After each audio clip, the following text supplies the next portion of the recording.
আজকে আমি আপনাদেরকে দেখাবো চালের গুঁড়া দিয়ে ছাতু রেসিপি। চালগুলো প্রথমে ভেজে নিলাম, তারপর ভালোভাবে ব্লেন্ড করে নিলাম।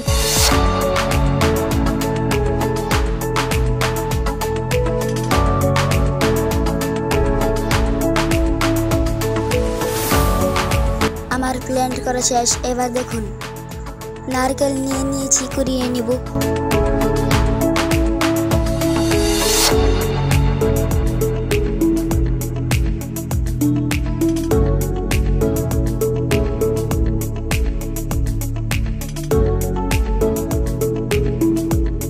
নারকেল কোরানো শেষ। এবার দেখুন,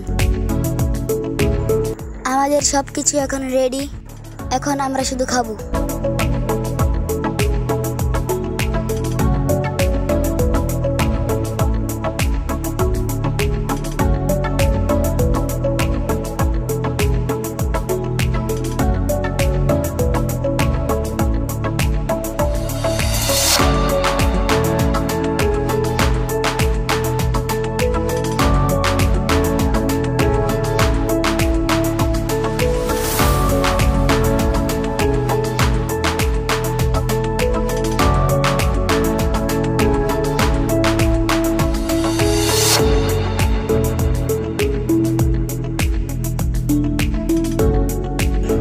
সবাই লাইক, কমেন্ট, শেয়ার এবং সাবস্ক্রাইব করে দিন।